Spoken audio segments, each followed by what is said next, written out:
நம்முடைய காலத்தில் அதெல்லாம் பின்பற்றி நடக்க முடியாதுன்னு சொல்லி ஒரு மனிதன் தன்னுடைய வாழ்க்கையில் குர்ஆனையும் சுன்னாவையும் புறக்கணிப்பானாயானால் அவனுடைய முடிவு இந்த உலகத்திலையும் சரி நாளை மறுமை நாளையும் சரி ஷர்ரான அடிப்படையில் தான் இருக்கும், கெட்டதாக தான் இருக்கும். இதுதான் இஸ்லாத்தினுடைய அடிப்படையான ஒரு விஷயம். இதை புரிந்து கொள்ள வேண்டும். இஸ்லாம் சொல்லி காட்டுவதை போல எந்த ஒரு மதமும் சொல்லி காட்டவில்லை. இஸ்லாமிய மார்க்கம் ஒரு மனிதன் இறந்ததற்கு பிறகு அவனுடைய நிலைமை என்ன, அவனை கபரிலே கொண்டு செல்லக்கூடிய சூழ்நிலையில் அவனுடைய நிலைமை எப்படி இருக்கும், நாளை மஹ்ஷர் மைதானத்தில் அவனுடைய சூழ்நிலை என்ன, சொர்க்கம் என்று தீர்ப்பளிக்கப்பட்டால் அவனுடைய நிலைமை என்ன, நரகம் என்று தீர்ப்பளிக்கப்பட்டால் அவனுடைய நிலைமை என்ன, எல்லாவற்றையும் இஸ்லாமிய மார்க்கம் அழகாக சொல்லி காட்டுகிறது. எந்த ஒரு மதமும் சொல்லவில்லை. முதலில் ஒரு விஷயத்தை புரிந்து கொள்ள வேண்டும். மார்க்கம் என்பது வேறு, மதம் என்பது வேறு. இஸ்லாம் மட்டும்தான் மார்க்கம், அல்லாஹுவால் அங்கீகரிக்கப்பட்ட மார்க்கம். இன்ன தீன இந்தல்லாஹி இஸ்லாம், அல்லாஹுவால் அங்கீகரிக்கப்பட்ட ஒரே மார்க்கம் இந்த இஸ்லாமிய மார்க்கம் மட்டும்தான். மதம் என்று சொன்னார் என்ன, அதனுடைய அர்த்தத்தை பார்த்தீங்கன்னு சொல்லி சொன்னா வெறி என்று சொல்லுவாங்க. யானை மதம் பிடித்தது என்று சொல்லுவாங்க. மதம் என்று சொன்னால் என்ன, வெறியை சொல்லக்கூடியது. ஆனால் மார்க்கம் மட்டும்தான் நெறியினை சொல்லக்கூடியது. இஸ்லாம் மட்டும்தான் மார்க்கம். இந்த மார்க்கம் மட்டும்தான் ஒரு மனிதன் அவன் இறந்ததற்கு பிறகு அவனுடைய நிலைமை என்ன அழகான முறையில் கண்ணுக்கு முன்னாடி கொண்டு வந்து காட்டுகிறது இந்த இஸ்லாமிய மார்க்கம். ஒரு மனிதன் இறந்து விட்டான் என்று சொன்னால் அவனை கபரிலே அடக்கம் செய்வதற்கு முன்னாடி நிகழக்கூடிய சம்பவம் என்ன, அடக்கம் செய்வதற்கு பிறகு அவனுடைய நிலைமை என்ன, எழுப்பப்படுகிறான் மஹ்ஷர் மைதானத்தில், அந்த நேரத்தில் அவனுடைய சூழ்நிலை என்ன, சொர்க்கம் வாக்களிக்கப்பட்டால் அவனுடைய நிலைமை என்ன, நரகம் வாக்களிக்கப்பட்டால் அவனுடைய நிலைமை என்ன, இஸ்லாம் அழகான முறையில் சொல்லி காட்டுகிறது. ஒரு நபர் இறந்து விட்டார் என்று சொன்னால் அவருடைய ரூஹ் கைப்பற்றப்படுகிறது. பெருமானார் ஸல்லல்லாஹு அலைஹி வஸல்லம் சொன்னாங்க, ஒரு மனிதர் இறந்து விட்டார் என்று சொன்னால் பக்கத்தில் உட்கார்ந்து என்ன செய்யாதீங்க, அழாதீங்க, உப்பாரி வைத்து அழாதீங்க. எதற்காக என்று சொன்னால் அது நஃப்ஸுக்கு தொல்லை கொடுக்கிறது, நஃப்ஸுக்கு வேதனை தருகிறது என்று பெருமானார் ஸல்லல்லாஹு அலைஹி வஸல்லம் சொன்னாங்க. என்ன காரணம், ரூஹ் என்பது வேறு, நஃப்ஸ் என்பது வேறு. இரண்டாக அல்லாஹ் ரப்பல் ஆலமீன் பிரித்து விடுகிறார். ரூஹினை அல்லாஹ் ரப்பல் ஆலமீன் பறித்து விட்டதற்கு பிறகு அந்த உடலோடு நஃப்ஸ் இருக்கிறது, அந்த உடலோடு நஃப்ஸ் இருக்கிறது. அந்த நஃப்ஸுக்கு தெரிகிறது யார் வருகிறார், யார் போகிறார், யார் அழுகிறார். இந்த விஷயங்களை எல்லாம் அல்லாஹ் உணர்த்துகிறார். கபரிலே அடக்கம் செய்து விட்டால் எவ்வளவு காலம் உடம்பு இருக்கும், ஒரு 6 மாசம் இருக்குமா, ஒரு வருஷம் இருக்குமா, அல்லது ஒரு 2 வருஷம் இருக்குமா, அதற்குள்ள அவருடைய உடம்பு அழுகி போய்விடும். பிறகு அல்லாஹ் எப்படி வேதனை கொடுக்கிறான் என்று சொன்னால் நஃப்ஸுக்கு தான். எப்படி இல்லாம இறக்குறாங்க, அப்படிதானே, மௌத்தா போறாங்க, எப்படி இல்லாம மௌத்தா போறாங்க, ஆக்சிடென்ட்ல மௌத்தா போறாங்க, உடம்பே பார்க்க முடியாது, குண்டு வெடிப்புல மௌத்தா போறாங்க, கடல்ல மூழ்கி மௌத்தா போறாங்க. அவர்களுக்கு எல்லாம் எப்படி கபர் வேதனை, நஃப்ஸுக்கு அல்லாஹ் ரப்பல் ஆலமீன் வேதனை கொடுக்கிறார். இஸ்லாமிய மார்க்கம் அழகான முறையில் சொல்லி காட்டுகிறது. ஒரு மனிதனை கபருக்கு அடக்கம் செய்யக்கூடிய சூழ்நிலையில் அவனோடு செல்லக்கூடிய விஷயத்தை பெருமானார் ஸல்லல்லாஹு அலைஹி வஸல்லம் சொன்னாங்க. என்ன சொன்னாங்க தெரியுமா, யத்பவுல் மையத்த ஸலாஸா, மையத்தை 3 விஷயங்கள் பின்தொடர்கிறது. அஹ்லுஹு, அவனுடைய குடும்பம் ஒன்று, வ மாலுஹு, அவனுடைய செல்வம் ஒன்று, வ அமலுஹு, அவனுடைய அமல். பெருமானார் ஸல்லல்லாஹு அலைஹி வஸல்லம் சொன்னாங்க 3 விஷயம் போதுங்க, அவருடைய குடும்பம் திரும்பிவிடும். இதோ இறந்து போனது என்னுடைய வாப்பா, இறந்து போனது என்னுடைய மனைவி, என்னையும் சேர்த்து குழியில போட்டு போதீங்கன்னு சொல்லி போட்டு எந்த நபரும் சொல்ல மாட்டார். இதோ இறந்து போனவர் லட்சக்கணக்கான சொத்தினை சம்பாதித்து வைத்திருக்கிறார், அந்த சொத்தையும் சேர்த்து போட்டு புதையன்னு சொல்லி போட்டு யாரும் சொல்ல மாட்டாங்க. இறந்து போய்விட்டார் என்று சொன்னால் அவரவர் குழிக்கு அவரவர் தான் பதில் சொல்லி ஆக வேண்டும். அப்படியாப்பட்ட ஒரு சூழ்நிலை கபருடைய வாழ்க்கை. அந்த கபரிலே அடக்கம் செய்யப்பட்டதற்கு பிறகு இஸ்லாமிய மார்க்கம் என்ன சொல்லி காட்டுகிறது தெரியுமா, மலக்குமார்கள் வருவார்கள், கேள்விகளை கேட்பார்கள்.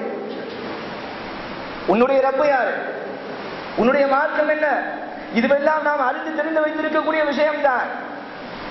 நாம நடப்போம், இந்த கேள்விக்கு பதில் தெரியாதா, கபரிலே கொண்டு வச்சதற்கு பிறகு இந்த கேள்விகளை மலக்குமார்கள் கேட்கிறார்கள் என்று சொன்னால் தாராளமாக பதில் சொல்லி விடலாமே என்று நாம் நினைப்போம்.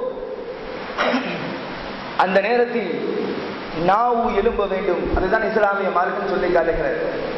இந்த உலகத்தில் அல்லாஹுக்கும் அல்லாஹுடைய தூதருக்கும் கட்டுப்பட்டு குர்ஆன் ஹதீஸின் அடிப்படையில் தன்னுடைய வாழ்க்கை அமைத்துக் கொண்டான் என்று சொன்னால் கேட்கக்கூடிய கேள்விகளுக்கு சரியான முறையில் பதில்களை அளித்து விடுவான். இந்த முறையில் அமைத்துக் கொள்ளவில்லை என்று சொன்னால் கேட்கக்கூடிய கேள்விக்கெல்லாம் திணறுவான், முட்டுவான், முணருவான், புலம்புவான். நரகத்தில் அவனுக்கு ஒரு விழிப்பை விழித்து விடுங்கள் என்று சொல்லப்படும். நஊது பில்லாஹி மின் தாலிக்.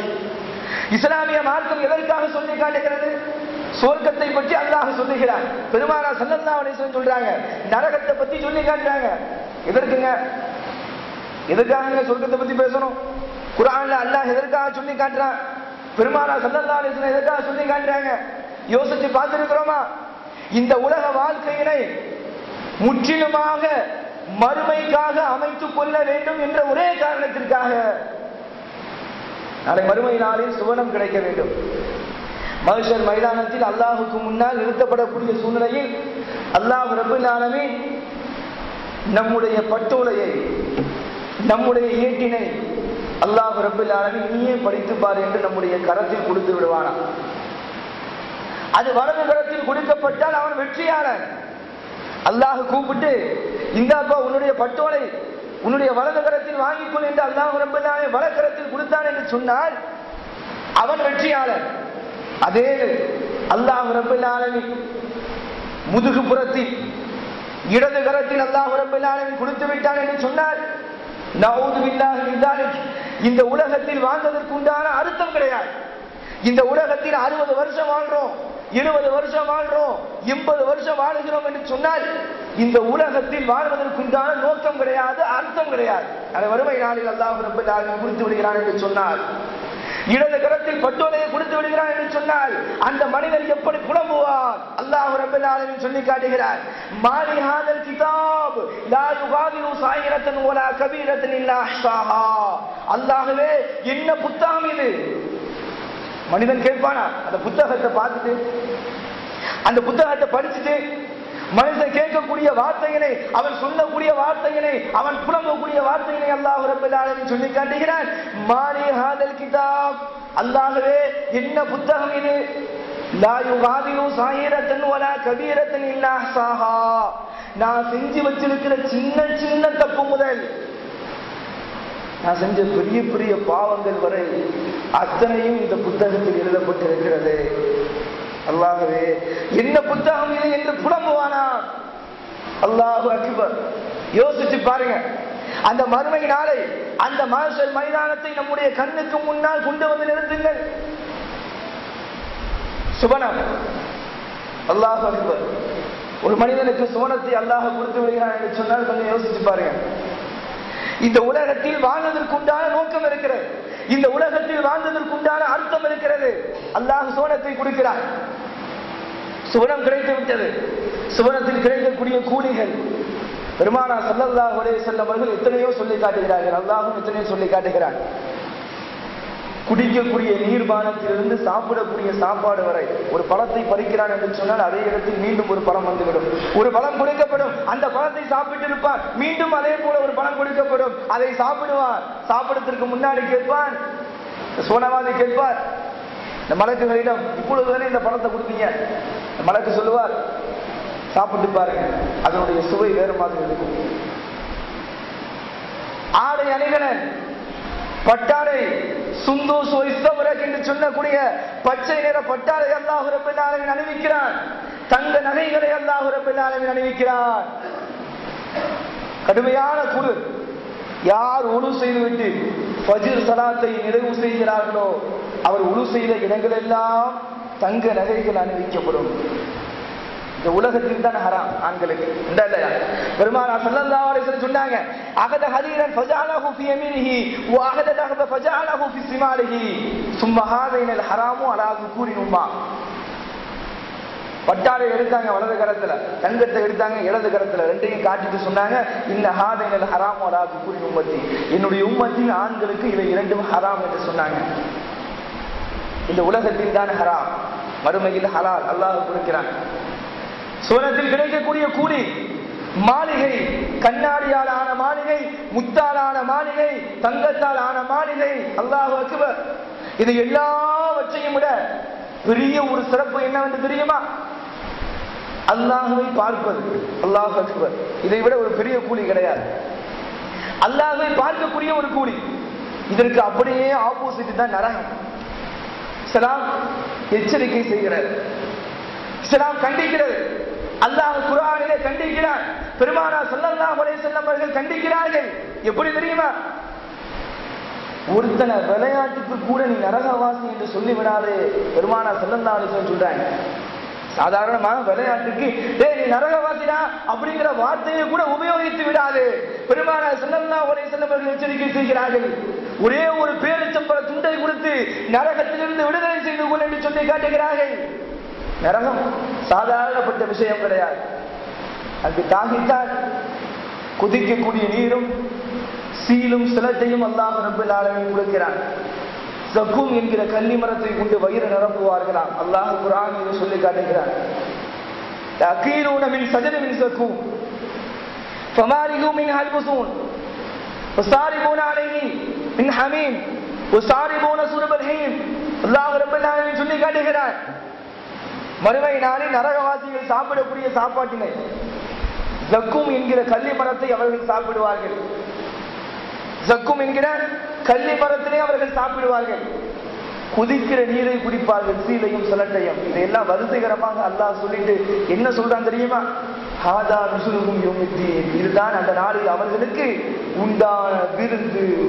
இந்த உலகத்தில் விருந்து என்று சொன்னால் நெய்ச்சோரையும் புலாவையும் பிரியாணியையும் நாம் யோசிச்சு வச்சிருப்போம். அல்லாஹ் கொடுக்கக்கூடிய விருந்து நரகவாசிகளுக்கு. இஸ்லாம் என்ன சொல்லி காட்டுகிறது? ஒரு நபர் தன்னுடைய வாழ்க்கையை இந்த உலகத்தில் மறுமைக்காக அமைத்துக் கொண்டார் என்று சொன்னால், முற்றிலுமாக மறுமைக்காக தயார்படுத்திக் கொண்டார் என்று சொன்னால், அல்லாஹுக்கும் அல்லாஹுடைய தூதருக்கும் தன்னுடைய வாழ்க்கையை அந்த அடிப்படையில் கட்டுப்பட்டு நடக்கிறார் என்று சொன்னால், அல்லாஹ் அவரை சுவனபதியாக ஆக்குகிறார். திருமறையில் சுவனவாதி என்று அல்லாஹ் ரப்பல் ஆலமீன் சில நபர்களை பட்டியல் போட்டு காட்டுகிறார், சில பண்புகளை பட்டியல் போடுகிறார். அந்த பண்புகள் உள்ளவர்கள் தான் சுவனவாதி என்று அல்லாஹ் கூறுகிறான். அல்லாஹ் தக்பீர் கொடுக்கிறான். முதலாவது விஷயம் யாரு தெரியுமாங்க? இந்த பட்டியல் போடுறான அல்லாஹ். இந்த அல்லாஹ் பட்டியல் போடக்கூடிய விஷயத்துல முதலாவது வரக்கூடிய விஷயம் யாரு தெரியுமா? சோதனை. அல்லாஹ் யாருக்கு சோதனையை கொடுக்கிறானோ, யாருக்கு கஷ்டத்தை கொடுக்கிறானோ அவரை அல்லாஹ் சுவனவாதியாக ஆக்குகிறான். 2வது அத்தியாயம் 214வது வசனம். இன்றைக்கு லா இலாஹ இல்லல்லாஹ் என்று சொல்லி கலிமாவை ஏற்று உண்மையான தௌஹீத்வாதியாக நம்முடைய வாழ்க்கையை அமைத்துக் கொள்ள வேண்டும் என்று நினைக்கிறோமோ, அந்த நேரத்தில் தான் சோதனை அல்லாஹ் ரப்பல் ஆலமீன் கொடுக்கிறார். அந்த நேரத்தில் தான் சோதனைக்கு மேல் சோதனை வருகிறது. அதற்கு முன்னாடி வர சோதனை வராதுங்க. ஏன்னு சொன்னா ஷைத்தானுடைய பாதையில் இருக்கிறோம், அல்லாஹ்வுடைய பாதையில் கிடையாது.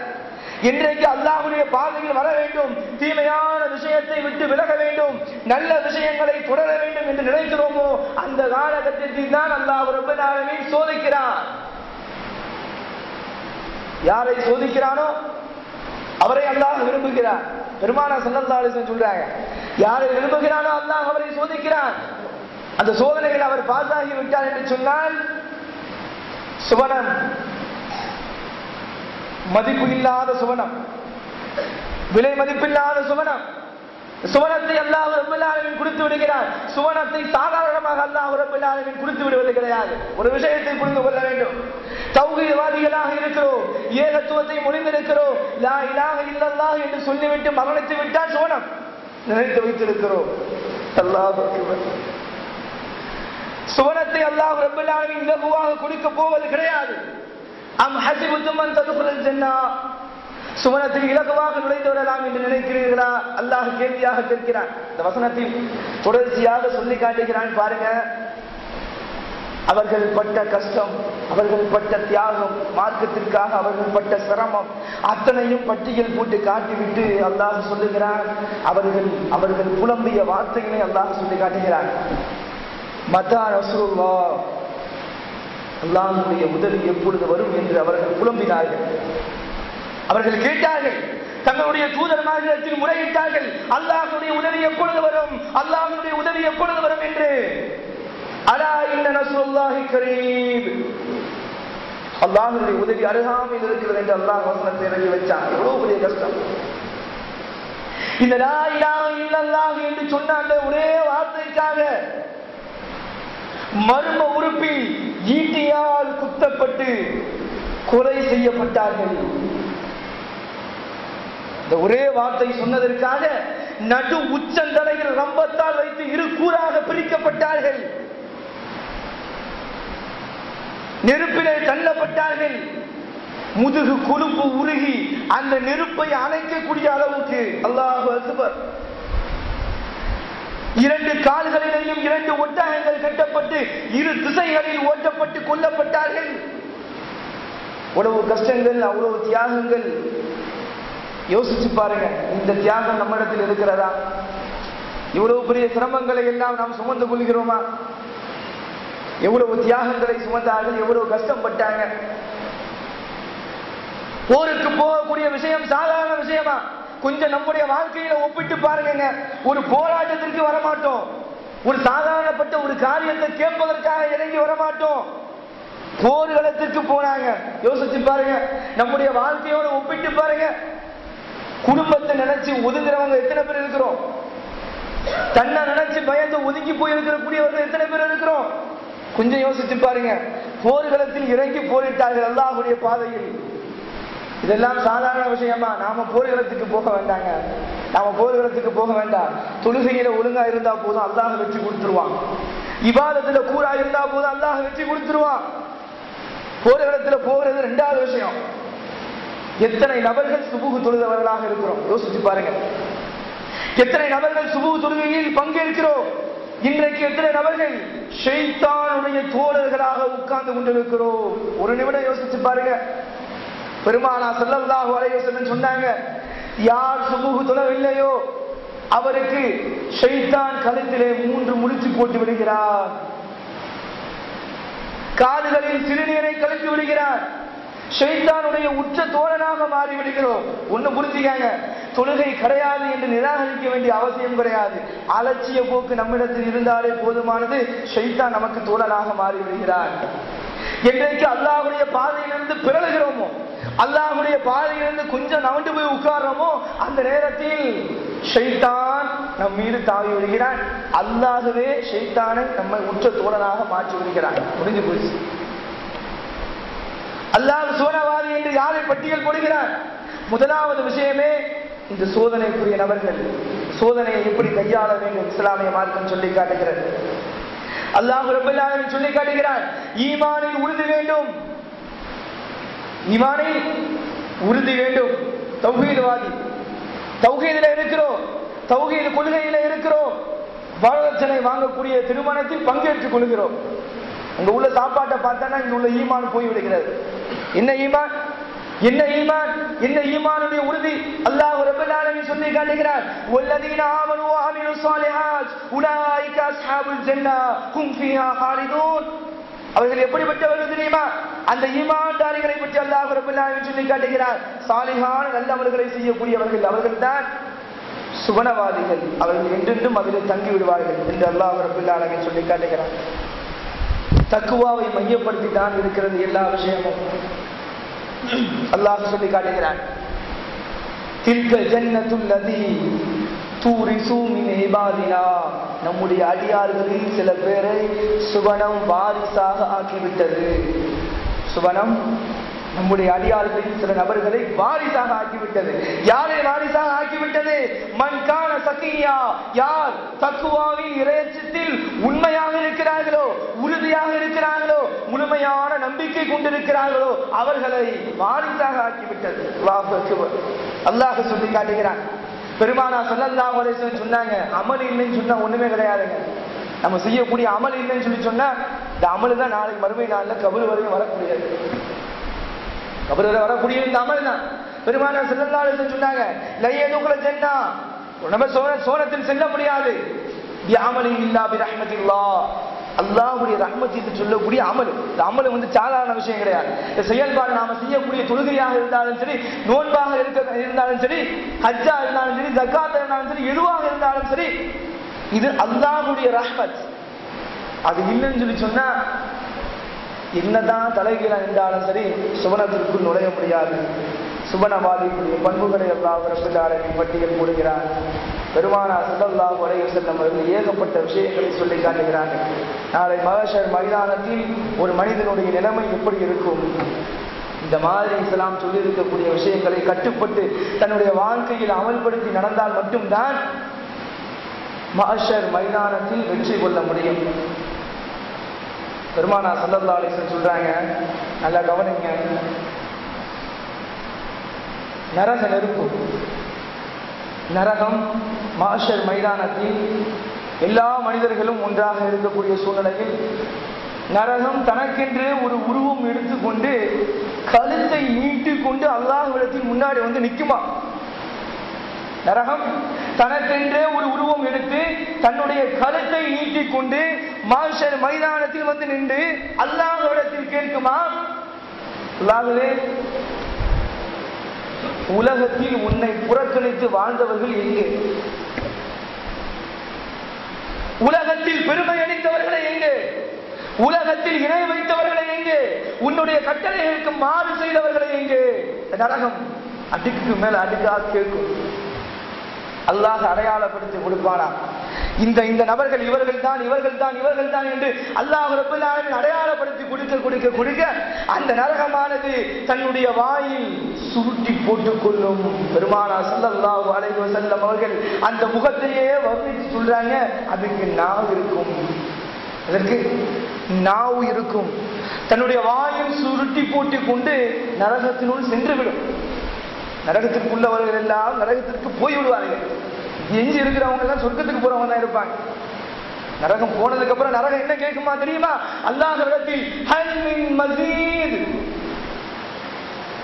நரகவாசிகள் இருக்கிறார்களா, இன்னும் வேணும், எனக்கு போதாது என்று சொல்லுமா.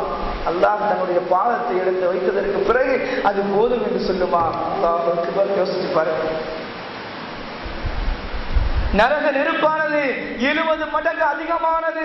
பெருமானார் ஸல்லல்லாஹு அலைஹி வஸல்லம் அவர்கள் எச்சரிக்கை செய்தார்கள், நாம் உபயோகிக்கக்கூடிய அந்த நெருப்பானது அந்த 70 மடங்கிலிருந்து ஒரே ஒரு மடங்கு எடுத்து அதுவும் 2 முறை கடலிலே மூழ்கடிக்கப்பட்டு பிறகு நமக்கு உபயோகிக்கத்திற்கு கொடுக்கப்பட்டிருக்கிறது.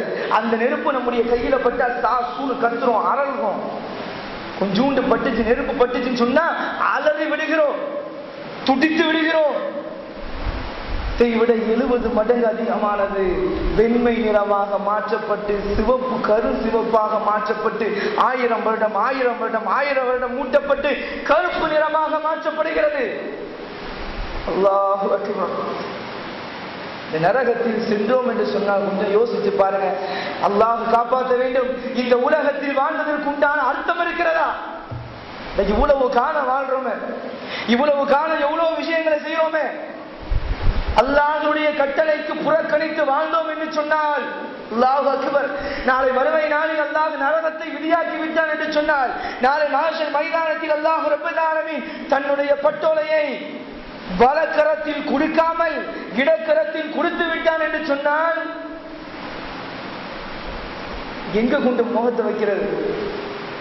முகத்தை எங்க கொண்டுங்க வைக்க முடியும்? இதற்கு முன்னாடி இறந்து போனவர்கள், வாழ்ந்து கொண்டிருக்கக்கூடியவர்கள், பின்னாடி வரக்கூடியவர்கள், எல்லா நபர்களும் ஒன்று கூட்டப்பட்ட ஒரு திடல் மஹ்ஷர் மைதானம். அல்லாஹ் சொல்லுகிறார், திருமறையில் பட்டியல் போடுகிறார், யார் நரகவாசி அதையும் பட்டியல் போடுகிறான் அல்லாஹ். சொர்க்கவாசி அல்லாஹ் எப்படி பட்டியல் போடுகிறானோ அதுபோல நரகவாசியையும் பட்டியல் போடுகிறான் அல்லாஹ். முதலாவது விஷயம் என்ன தெரியுமா? இணை வைப்பது. நமக்கு எல்லாம் தெரியும், நம்ம இணை வைக்கலன்னு சொன்னா நாம இணை வைக்கலாம் நம்ம சொர்க்கத்துக்கு போயிடுவோம் சொல்லி அசால்ட்ட உட்கார்ந்து இருக்கிறோம். இந்த இணை வைக்கிற விஷயத்தை அல்லாஹ் முதலாவது சொல்றான். அடுத்தடுத்த விஷயத்துல முதலாவது அல்லாஹ் என்ன சொல்றான் தெரியுமா? தயவு செய்து ஜும்மா முடிந்ததற்கு பிறகு வீட்டில சென்று நான் சொல்லக்கூடிய இந்த வசனத்தை எடுத்து படிச்சு பாருங்க. ஏதோ ஒரு கதை கிடையாது, ஏதோ சாதாரணப்பட்ட விஷயம் கிடையாது, ஏதோ நானே திரித்து கூறக்கூடிய விஷயம் கிடையாது. அல்லாஹ் குர்ஆனிலே சொல்லி காட்டுகிறான். 7வது அத்தியாயம் 40வது வசனம். வேதத்தை யார் ஓத மறுக்கிறார்களோ இந்த குர்ஆனை, அல்லாஹ் சொல்றான், இந்த குர்ஆனை யார் ஓத மறுக்கிறார்களோ அவர்கள் இந்த வேதத்தை நிராகரித்தவர்களை போல.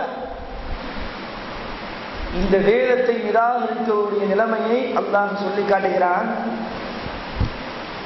யார் வேதத்தை நிராகரித்து, அந்த வசனம் படிச்சு பாருங்க, யார் வேதத்தை நிராகரித்து பெருமை எடுத்து இந்த உலகத்தில் வாழ்கிறார்களோ அவர்கள் இறந்ததற்கு பிறகு, மௌத்தா போனதற்கு பிறகு சுவனத்தினுடைய வாயில் திறக்கப்படாது, வானத்தினுடைய வாயில் திறக்கப்படாது, அவருடைய ரூஹு கூட அந்தரத்தில் தொங்கிக் கொண்டிருக்கும்.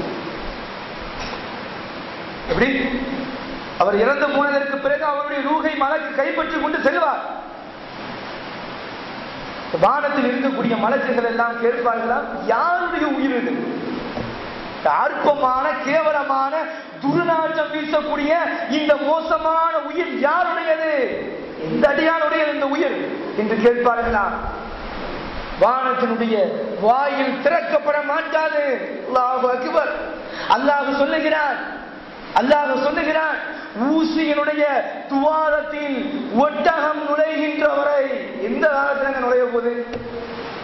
ஊசியினுடைய துவாரத்தில் ஒட்டகம் நுழைகின்ற வரை இவர்கள் சுவனத்தில் ஒருபோதும் நுழைய மாட்டார்கள்.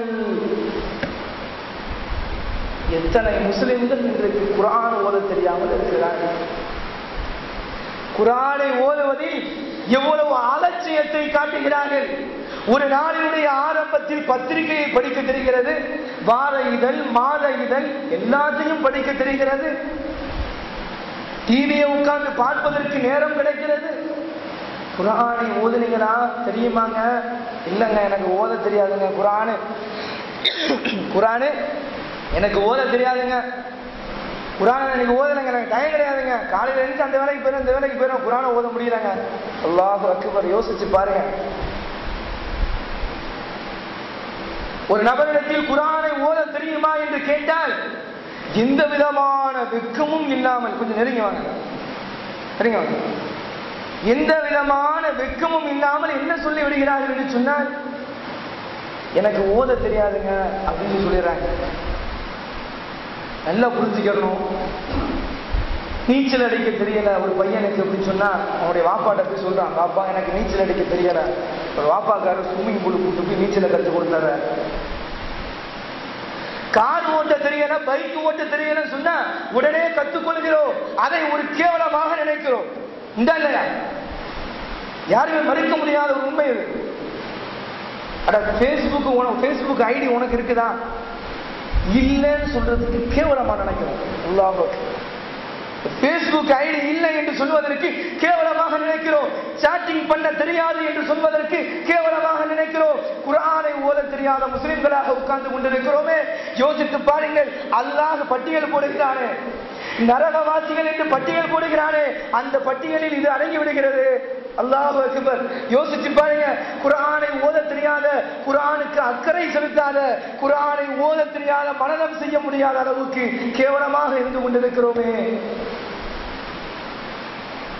ஒரு வருஷத்தில் ஒரே ஒரு பக்கத்தை மனப்பாடம் செய்தால் கூட நமக்கு 25 வயது ஆகிறதா? 25 பக்கம் ஒரு முஸ்லிமுக்கு மனப்பாடம் ஆகியிருக்க வேண்டும். குர்ஆன் 60 வயசாக ஆகியிருக்கிறதா? 60 பக்கம் குர்ஆனிலே மனப்பாடம் ஆகியிருக்க வேண்டும். ஒரு வருஷத்துக்கு ஒரு பக்கங்கிறது சாதாரண விஷயம், ஒரு பெரிய விஷயமே கிடையாது. அல்லாஹ்வே சொல்லிட்டான், வலக்கது யஸ்ஸர்னல் குர்ஆன லிஸ்ஸிக்ர் ஃபஹல் மின் முஸக்கிர். இந்த குர்ஆனை நாம் இலகுவாக ஆக்கியிருக்கிறோம். இந்த குர்ஆன்ங்கிறது ரொம்ப ரொம்ப இலகு, படிப்பதற்கும் மனப்பாடம் செய்வதற்கும். we have made the Quran is very easy. அல்லாஹ் சொல்றான், குர்ஆன் ரொம்ப ரொம்ப ஈஸி, மனப்பாடம் செய்வதற்கும் படிக்கிறதுக்கும். அல்லாஹ் கொடுத்துட்டான் சர்டிஃபிகேட். இனிமே யார் கொடுக்க வேண்டும்? அல்லாஹ் கொடுத்து விட்டான் இந்த சர்டிஃபிகேட். யோசித்து பாருங்கள், இன்றைய முஸ்லிம்களுடைய நிலைமை எப்படி இருக்கிறது? அல்லாஹுக்கும் அல்லாஹ்வுடைய தூதருக்கும் கட்டுப்பட்டு வாழ்கிறார்களா? நாளை மஹ்ஷர் மைதானத்தில் கொண்டு நிறுத்தப்பட இருக்கிறோமே, அந்த நேரத்தில் நம்முடைய நிலைமை என்ன? யோசித்து பார்த்திருக்கிறோமா? இறந்து போகிறோம். ஒரு நாள் இல்லை என்றால் ஒரு நாள். நான் 100 வருஷம் வாழ்வேங்க அப்படின்னு சொன்னா கூட 101வது வருஷம் இறந்துதான் ஆகணும். யாருக்கு அல்லாஹ் பட்டா போட்டு கொடுக்கல? யாரும் நான் இந்த வயசுல இப்படிதான் மௌத்தாவேன், ஆக்சிடென்ட் தான் மௌத்தாவேன், இயற்கையா மௌத்தாவேன் யாரும் சொல்ல முடியாது. இப்படியாப்பட்ட ஒரு வாழ்க்கை வாழ்ந்து கொண்டிருக்கக்கூடிய நாம் மரணித்து விட்டோம் என்று சொன்னால் நம்முடைய பெயர் கூட நமக்கு சொந்தம் கிடையாது. அந்த மையத்தை எப்பங்க எடுக்க போறீங்க, அந்த மையத்தை எப்பங்க குளிப்பாட்ட போறீங்க அப்படிதாங்க கேட்பாங்க. இந்த அப்துல்லாவை எப்போ எடுக்க போறீங்க, எப்போ அடக்கம் செய்ய போறீங்க, இந்த அப்துல் ரஹ்மாவை எப்போ குளிப்பாட்ட போறீங்க அப்படியே கேட்பாங்க. நம்முடைய பேரு கூட நமக்கு சொந்தம் கிடையாது. அப்படிப்பட்ட வாழ்க்கை இந்த உலக வாழ்க்கை. இந்த உலக வாழ்க்கையை சாதாரணமாக நினைத்து நாளை மறுமைக்காக தயாராகி அல்லாஹ் சொல்லி இருக்கக்கூடிய அடிப்படையில், அல்லாஹ்வுடைய தூதர் சொல்லி இருக்கக்கூடிய அடிப்படையில் நம்முடைய வாழ்க்கையை அமைத்துக் கொண்டால் மட்டும்தான் இந்த உலகமும் சரி நாளை மறுமை நாளையும் சரி வெற்றி அடைய முடியும். இல்லை என்று சொன்னால் ஒருபோதும் வெற்றி அடைய முடியாது. இது இஸ்லாம் சொல்லக்கூடிய அடிப்படையான விஷயம். இந்த விஷயத்தை அறிந்து கொண்டு நம்முடைய வாழ்க்கையில் உண்மையான முறையில் அல்லாஹ்வுடைய தூதரையும் பின்பற்றக்கூடிய உண்மை முஸ்லிம்களாக, உண்மை மூமின்களாக அல்லாஹ் ரப்பல் ஆலமீன் நாம் அனைவரையும் ஆக்கிய புரிவானாக. سبحان ربك رب العزة عما يصفون وسلام على المرسلين والحمد لله رب العالمين.